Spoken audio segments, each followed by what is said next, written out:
Think World War III will look like the previous conflicts and that you'll be safe where you are?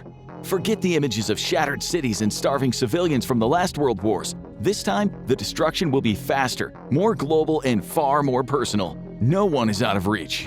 What actually would even constitute a third world war? The first two world wars were easy to identify, given the block of aligned powers in opposition to each other. Today, we live in a world free of the power structures that dominated human politics for centuries. But while the world is more unified than ever, it doesn't mean it's that much safer.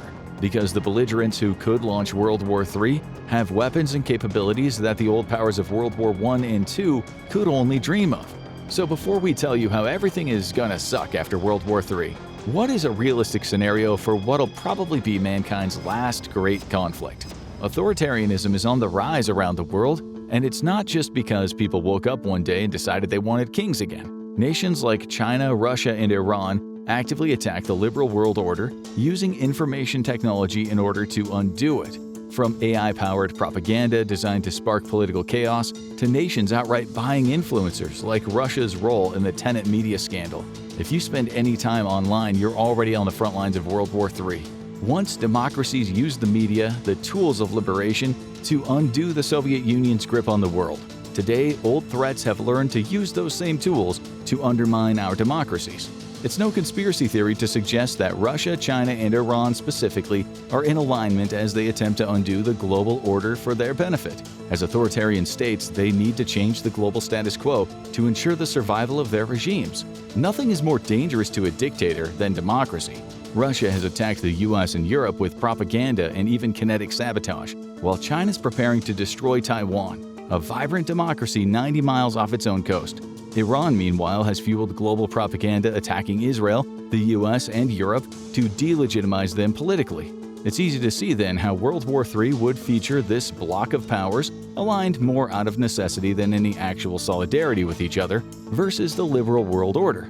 In Europe, the battlefield includes an explosion of violence in Ukraine, into Poland, and the Baltic countries. Russia begins by fully mobilizing its citizens 6 months before war, bolstering its military by an additional 2 million recruits. With little chance of ground combat in Asia, China sends hordes of military equipment and significant numbers of the People's Liberation Army, specifically artillery, tanks, and infantry, into Russia. In Belarus, a conscription drive to match Russia begins, and new Belarusian regiments are propped up using the Chinese equipment. Europe, still failing to meet Russian war production despite 3.5 years of war in Ukraine, is caught off balance. Russia's economy is already mobilized for war in our real world, giving it a significant advantage in production despite its smaller size compared to Europe. Far-right activists funded by Russia cause political chaos across the continent, gumming up the response to the rising threat. Some countries, such as Slovakia and Hungary, outright refuse to participate in European rearmament, and they use their position within the EU to cause as much legislative chaos as possible. Without drastic political action, their continued presence within the EU and NATO power structures cripples the response to the Russian threat. In Asia, the Chinese launch an incursion under the guise of stabilizing the government, which at the moment is fighting a civil war. Within months, Chinese troops, ships, and aircraft are stationed on rapidly built-up bases within the country. This gives China access to the Indian Ocean and breaking First Island chain containment for the first time in history. This severely undermines the US-led effort to deter Chinese aggression in the Pacific. A Chinese-backed political coup in Vietnam doesn't fully succeed in turning the country into a Chinese puppet state, but it does succeed in severing newly warm relations between Vietnam and the US. Chinese drone and weapons manufacturers build new factories in Mongolia, quickly ramping up production to millions of units a year at extremely low cost. Cambodia, a close Chinese partner already, mobilizes to produce fresh recruits to fight under either Chinese or Russian leadership. Thailand, meanwhile, maintains a more balanced foreign policy until Chinese-backed usurpers shift the government's allegiance away from the US and toward China. Both India and Thailand will contribute their manufacturing power to the looming war effort, but more critically, they'll provide something even harder to replace: millions of new recruits. In Africa, Russian and Chinese influence has exploded due to two real-world factors. The first is a historical oversight of the importance of Africa as a rising economic and political power by the Western world order. Despite being in Europe's backyard, Europeans have shown little interest over the last 2 decades in the affairs of Africa, ceding a massive amount of influence to Russia and China. Secondly, the cancellation of American aid programs has destroyed the United States' greatest tool of soft power and influence in the continent. The abrupt cancellation also generated massive amounts of ill will toward America and opened the door for Chinese aid to replace it, thus cementing China's grip on the hearts and minds of Africa. This is a tactical disaster. Africa is quickly becoming a manufacturing powerhouse and has the world's fastest-growing population. This puts tens of millions of recruits within the sphere of influence of China and Russia. In the real world, we already see how Russia has recruited thousands of Africans to fight their war in Ukraine. In our build-up to World War III, these recruitment efforts ramp up to produce a steady pipeline of tens of thousands of new soldiers a month, most of which will be channeled to the killing fields of Europe. On the eve of war, the liberal world order retains a technological advantage, but is absolutely dwarfed by raw manpower. Violence begins with a combined Russian and Belarusian attack across the Suwalki Gap that separates Belarus from the Russian enclave of Kaliningrad. This cuts NATO ground routes off from the Baltics, though the ascension of Sweden and Finland to NATO means sea and air corridors are viable. However, the Baltics are still quickly overwhelmed, with the death and capture of thousands of outnumbered NATO troops already in those countries. In order to buy itself time, China does not join in the attack, but rather sends its PLA force to replace Russian troops inside of Ukraine. Massive amounts of Chinese and North Korean soldiers flood the battlefields of Ukraine, swamping the Ukrainian resistance. However, this technically doesn't qualify as an active war against Europe, leaving the EU caught up in political infighting over how to respond to one of the main belligerents, China.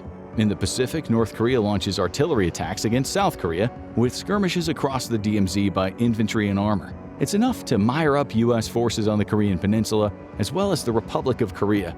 But North Korea makes no attempt to actually invade the South. Instead, it uses its massive pool of long-range artillery to cause devastation across the DMZ and even deep into Seoul. The South Korean capital burns out of control, with tens of thousands dead. Chinese submarines in the Indian Ocean attack and cripple the Indian Navy. Meanwhile, a preemptive missile attack on U.S., Japanese, and even Australian ports and air bases rocks any Allied military response on its heels. Hundreds of aircraft and dozens of ships are lost in the opening salvo, losses that cannot be easily replaced by the Allies. The U.S. alone is already well behind production on peacetime naval shipbuilding. It has zero hope of replacing wartime losses fast enough to get them into combat. With an influx of South Asian and African recruits into the fighting and an explosion in cheap drone warfare, the West has no recourse but to turn to tactical nuclear weapons within months of fighting. The Sino-Russian alliance responds in kind. Neither side resorts to strategic nuclear weapons, though. They don't have to. The world is already coming apart at the seams. The war becomes a quagmire fueled by cheap disposable weapons such as drones. The violence grinds down the standing armies of all involved. In our real world, it's estimated that within a single year of high-intensity combat against a peer force, the most prevalent U.S. ground combat vehicle would be makeshift armored trucks. Hordes of cutting-edge tanks are rusting hulks, destroyed by $10,000 AI-powered drones.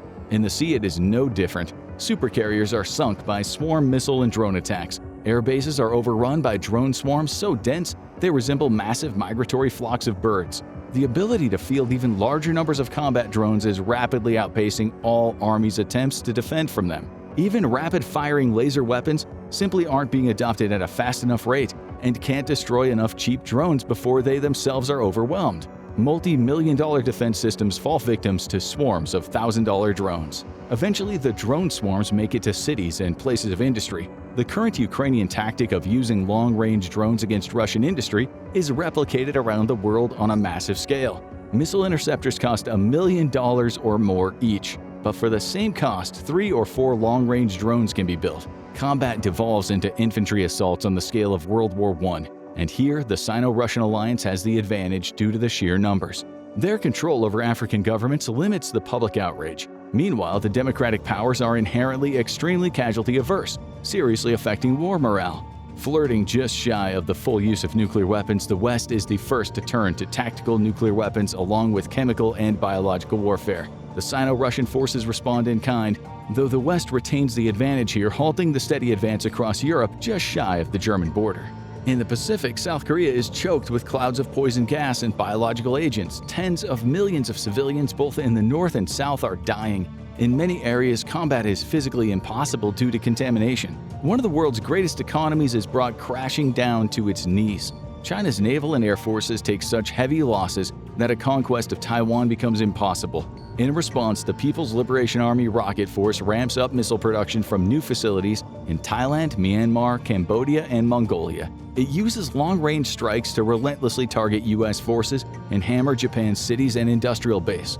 The U.S. and their allies simply cannot keep the pace with Chinese production, and the Pacific War is quickly deemed a missile war, with no real political objective other than the annihilation of industry on both sides. When the war finally ends, it's because both sides are simply too exhausted to continue fighting. There's no clear victor, but instead the world's mightiest industries lie shattered. The U.S. thinks itself invulnerable to the ravages of war thanks to two massive oceans on both coasts. But as U.S. Strategic Command has recently put it, the homeland is no longer a sanctuary. Massive cyber attacks against the United States crippled the world's information superpower. America's mighty IT industry was quickly conscripted into the front lines of this new war, and the fallout on both sides is catastrophic. Widespread cyber sabotage has destroyed America's power and water grids, creating millions of casualties from heat or cold exposure and a sudden lack of drinking water. The young, elderly, and most vulnerable have suffered the worst, and the economic damage from cyber warfare alone shrinks the U.S. economy by 15%. Then come the kinetic strikes, carried out by long-range ballistic missiles and hypersonic weapons. The West Coast is the worst affected, with power plants, dams, highway overpasses, and major U.S. company headquarters all targeted. The American Golden Dome initiative is still years from offering any protection, and air defense systems are spread thin already within the U.S. military in the real world. Patriot battery operators are one of the most sought-after positions to be filled by U.S. Army recruiters today. The U.S. is stretched to its breaking point. Violence springs up across the country driven by political divisions. It's not enough to break the Union, but U.S. resources already at their limit are further stressed, squashing the growing violence. The United States enters a period of intense political violence of the type that in our real world would invite a foreign peacekeeping intervention, crippling the government.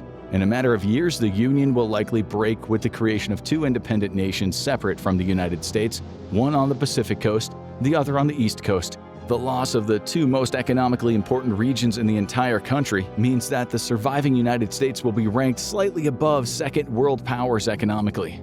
The U.S. is no longer the world's sole superpower. With trade routes collapsing, violence and disease outbreaks erupt as access to cheaply manufactured foreign pharmaceuticals dries up. American industry crumbles, having long relied on overseas production for everything from electronics to essential goods. In the 1980s and 90s, the U.S. got rich offshoring its manufacturing. By the 2030s, that decision became its Achilles heel. Domestic production is nearly non-existent, and the economy can't compete globally. Thousands of wealthy CEOs flee to greener pastures elsewhere. Meanwhile, Asia is in turmoil. China and its allied states have long been the world's industrial hub, but U.S. bombing and a total blockade have not just crashed the Chinese economy, but severely affected the global one too. Prices for most common goods have skyrocketed, causing a global poverty crisis. Food prices are especially affected, leading to mass starvation in second and third world nations, and a nutrition crisis in first world nations. The Chinese Communist Party collapses under the weight of its social upheaval. A myriad of political movements erupt, and individual regions begin to declare themselves autonomous in order to tackle internal matters more effectively. Political violence is quick to follow, and a civil war with numerous different sides breaks out across eastern China. Tibetan independence activists launch a violent insurgency against occupying Chinese forces. They target military positions and initiate brutal reprisals against Chinese civilians relocated to Tibet during the occupation, part of Beijing's effort to cement control over the region. The Indian economy is also in tatters due to global trade disruption and a cyber war that spanned the world. While spared much of the physical destruction visited on China without reliable export partners, the Indian economy comes to a crashing halt. Hundreds of millions of Indians are thrown back into the grip of poverty that they had just escaped 2 generations ago, causing political upheaval across the country. The increasingly authoritarian Indian government cracks down harshly on religious minorities who are seen as the problem starters. There are attempts to create a rally-round-the-flag effect among Indian Hindus, painting everyone from Muslim to Buddhist and even Christian minorities as the reason for the nation's woes. North and South Korea are both left devastated by what has largely been a campaign of long-range strikes and chemical or biological warfare. The North is proving more resilient due to its agrarian economy and people being accustomed to few modern first-world amenities. South Korea's supercharged economy, however, is completely reliant on a modern technological infrastructure that has been largely shattered. Seoul becomes a ghost town and a biohazard zone with hundreds of thousands left dead in the city. North Korean biological terrorism has affected most major cities in the South, killing millions and disintegrating local governments. A paranoid North threatens to use nuclear weapons if the South seeks to continue the war with an invasion to depose the Kim regime. Japan and Australia fare better than most. Critical port infrastructure and some power plants, along with a portion of the power grid, have been destroyed in both countries by Chinese long-range attacks or saboteurs. Japanese self-defense forces have suffered significant casualties amongst the Air Force and Navy, but its ground forces have successfully defended contested Japanese islands and even reclaimed some under Chinese control. They're swiftly deployed to enforce martial law across the island in order to avoid the waves of political instability that swept most of the world. Starvation, however, is quickly becoming a crisis, with Japan disproportionately reliant on overseas food imports to feed its population. The political upheaval in the United States is disastrous for Japanese food imports. Australia, meanwhile, is dealing with a different sort of crisis. Millions of refugees have fled the fighting, hopping from island to island until arriving on Australia's shores. The nation buckles under the weight of immigration, giving rise to far-right political extremism and xenophobia, quickly followed by acts of far-right violence against non-white populations. The Australian military struggles to tamp down the violence, but finds similar sympathies run deep within its own ranks and command structure. To avoid a collapse of the national government, Australia is forced to pass harsh anti-immigration measures. The world is shocked by images beamed over the internet of desperate refugees trying to break through Australian naval blockades, only to be fired on by the Australian military and sunk. Africa finds itself in the throes of the most violent political upheaval the continent has ever seen. Domestic populations, long repressed by their governments, are emboldened by hundreds of thousands of returning war veterans from the battlefields in Europe and Asia. The combat-hardened veterans form the backbone of a myriad of political movements that quickly turn violent.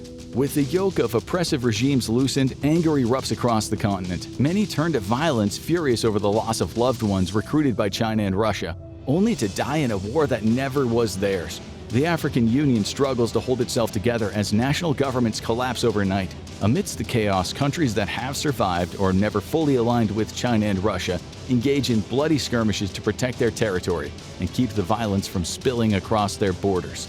For terror groups, the upheaval is a recruiting bonanza. A wave of tribal violence and religious extremist terrorism sweeps the continent, spilling out of Africa and into the rest of the world. With global policing structures and forces severely weakened or no longer existent, the world enters an age of terrorism as successful and high-profile attacks strike capitals around the world. Europe is in chaos. From Poland to Bulgaria, entire nations have ceased to exist as independent entities. Russia has succeeded in re-establishing much of the lost Cold War sphere of influence, though it lacks the military power to actually administer it. The surviving Western European nations are simply too exhausted to do much about a Russian claim to Eastern Europe that exists mostly on paper.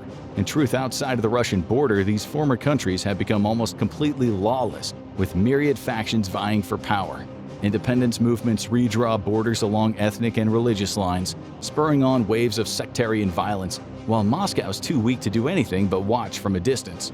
Ostensibly, the Soviet Union's borders have largely been restored, but Moscow lacks the ability to administer anything outside of its own borders. Russia itself is facing independence movements from half a dozen oblasts. Chechnya once more declares itself as independent, but this time there is no Russian troops to force them back into the fold. The Kremlin decides the only way to maintain the integrity of the Russian Federation is through extreme measures. Russian bombers drop thousands of tons of chemical and biological weapons on Chechnya, a warning to anyone else seeking independence. The move only fuels the anger of those seeking to break away from the Russian Federation.